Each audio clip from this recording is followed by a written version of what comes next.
এবং মেদিনীপুর থেকে হুমগড় গামী যে বাস, যে যাত্রীবাহী বাস মা বাঁকাবুড়ি বাস, সেই বাসের সঙ্গেই কিন্তু সংঘর্ষ হয়। নমস্কার বন্ধুরা, কেমন আছো তোমরা সবাই? আশা করি তোমরা সবাই খুবই ভালো আছো, আর তোমাদের ভালোবাসা আশীর্বাদ সাপোর্টে আমিও খুব ভালো আছি। কিছুদিন আগে জঙ্গলমহলে যে ঘটনার সাক্ষী সারা জঙ্গলমহল, একটা অভিশপ্ত দুর্ঘটনার সাক্ষী সারা জঙ্গলমহল জুড়ে যে আলোড়ন সৃষ্টি করেছিল, সেই জায়গাতে আজকে আমি তোমাদেরকে নিয়ে যাব এবং সেই জায়গাটা পুরোটাই আজকে তোমাদেরকে আমি দেখাবার চেষ্টা করব। কয়েকদিন আগে জঙ্গলমহলের ভাদুতলা থেকে ঢিলছোঁড়া দূরত্বে যে ঘটনা ঘটেছিল, সেই ঘটনাকে কেন্দ্র করে সারা জঙ্গলমহল জুড়ে যে আলোড়ন সৃষ্টি করেছিল, সেই জঙ্গলমহলের সেই জায়গাতে আজকে আমি তোমাদেরকে নিয়ে যাব এবং পুরো জায়গাটা আমি দেখাবার চেষ্টা করব। তোমরা দেখতে পাচ্ছ আমি যে জায়গাতে অবস্থান করছি, যে জায়গাতে দাঁড়িয়ে আছি, সেই জায়গা থেকে মাত্র 1 কিলোমিটার দূরে সেই জায়গাটা অবস্থিত, যেটা মেদিনীপুর থেকে ভাদুতলা রুট এবং ভাদুতলা থেকে ঠিক ঢিলছোঁড়া দূরত্ব। বুড়িশালের যে জঙ্গল, সেই জঙ্গলের সামনে যে মন্দির আছে, সেই মন্দিরের সামনে ঘটনাটা ঘটেছিল। বাসের সঙ্গে সরাসরি একটা প্রাইভেট কারের সংঘর্ষ এবং সেই প্রাইভেট কারটি ঘটনাস্থলে কিন্তু আগুন লেগে যায় এবং ঘটনাস্থলে কিন্তু প্রাইভেট কারের যে সমস্ত মানুষরা ছিল তারা কিন্তু সম্পূর্ণভাবে পুড়ে ছাই হয়ে গিয়েছিল।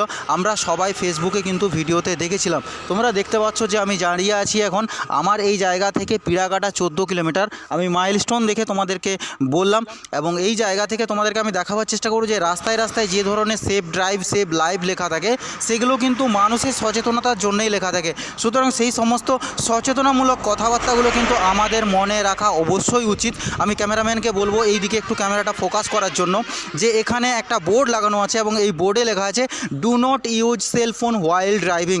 ইয়ানি কি বন্ধুরা, তোমাদেরকে বলার চেষ্টা করি যে do not use cellphone while driving, মানে যখন আপনি ড্রাইভিং করবেন, ভুল করেও আপনি সেলফোন ব্যবহার করবেন না। সমস্ত রকম সচেতনতামূলক কথাবার্তা বোর্ডের মধ্যে লেখা থাকে, কিন্তু আমরা সেগুলোকে অবলম্বন করি না, আর সেই কারণেই কিন্তু আমাদেরকে দুর্ঘটনার সম্মুখীন হতে হয়। তো আমি আজকে তোমাদেরকে নিয়ে যাব সেই জায়গাতে, যে জায়গাতে কিছুদিন আগে সারা জঙ্গলমহল জুড়ে আলোড়ন সৃষ্টি করেছিল সেই ঘটনাকে কেন্দ্র করে। তো চলুন আজকে তোমাদেরকে আমি সেই জায়গাটা দেখাবার চেষ্টা করি।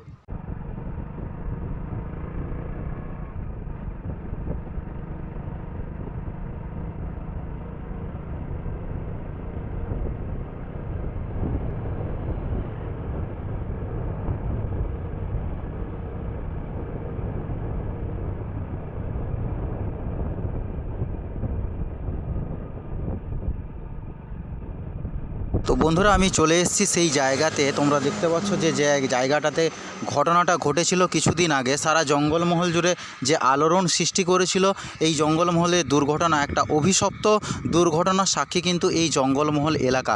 আমি তোমাদেরকে পুরো জায়গাটা আজকে দেখাবার চেষ্টা করব। তো ক্যামেরাম্যানকে আমি একটু সামনে আসার জন্য অনুরোধ করব। তোমাদেরকে দেখাবো যে জায়গাটাতে গাড়িটা পুড়ে ছাই হয়ে গিয়েছিল, সেই জায়গাটা আমি আজকে তোমাদেরকে দেখাবার চেষ্টা করব। তো এই সেই জায়গা এবং এই যে লোকেশন, এখান থেকে ভাদুতলা দূরত্ব 2 থেকে 3 কিলোমিটার। ভাদুতলা থেকে ঢিলছোঁড়া দূরত্ব এই জায়গাটা, এবং এই যে জায়গাটা দেখতে পাচ্ছ এখানে কিন্তু এখনও কিন্তু ছাই এখনও রয়েছে। আমি ক্যামেরাম্যানকে দেখাবার চেষ্টা করব সেই ছাইগুলোকে। যে গাড়িটা প্রাইভেট কারটা পুড়ে ছাই হয়ে গেছিলো, সেই ছাই কিন্তু এখনও পর্যন্ত আছে এবং গাড়ির কাঁচগুলোও কিন্তু এখনও পর্যন্ত এখানে আছে। কাঁচগুলো কিন্তু পড়ে যায়নি, কিছু কাঁচ এখনও কিন্তু আছে। এবং যে জায়গাটাতে আগুন ধরেছিল সেই জায়গার সামনাসামনি যে গাছগুলো আছে, সেই গাছগুলোও কিন্তু আগুন ধরে গিয়েছিল। এবং সামনেই কিন্তু মন্দির, তোমাদেরকে দেখাবার চেষ্টা করব আমি, যে সামনেই মন্দির এবং এই মন্দিরের সামনেই কিন্তু ঘটনাটা ঘটেছিল, যে বাসের সঙ্গে প্রাইভেট কারের মুখোমুখি সংঘর্ষ এবং ঘটনাস্থলেই সঙ্গেই কিন্তু প্রাইভেট কারটি পুড়ে ছাই হয়ে গিয়েছিল। আজকে তোমাদেরকে আমি দেখালাম সেই জায়গাটা, যে জায়গাতে কিন্তু ঘটনাটা ঘটেছিল এবং সারা জঙ্গলমহল এই ঘটনার সাক্ষী, এবং সমস্ত বাসের যে প্যাসেঞ্জারগুলো ছিল সেই সমস্ত প্যাসেঞ্জার কিন্তু তাদের চোখের সামনে কিন্তু ঘটনা ঘটেছিল। এবং মেদিনীপুর থেকে হুমগড় গামী যে বাস, যে যাত্রীবাহী বাস মা বাঁকাবুড়ি বাস, সেই বাসের সঙ্গেই কিন্তু সংঘর্ষ হয় এবং সেই সংঘর্ষে কিন্তু ঘটনাস্থলের সঙ্গে কিন্তু সেই প্রাইভেট কারটি পুড়ে কিন্তু ছাই হয়ে যায়। আমরা সবাই ফেসবুক ইউটিউব সব জায়গাতে আমরা কিন্তু দেখেছি যে কিভাবে একটা মর্মান্তিক দুর্ঘটনা কিন্তু ঘটেছিল এই জায়গাতে। এবং এই জায়গাতে তোমরা দেখতে পাচ্ছ এখানে সামনাসামনি যে গাছগুলো আছে সেই গাছগুলোও কিন্তু পুড়ে গেছে।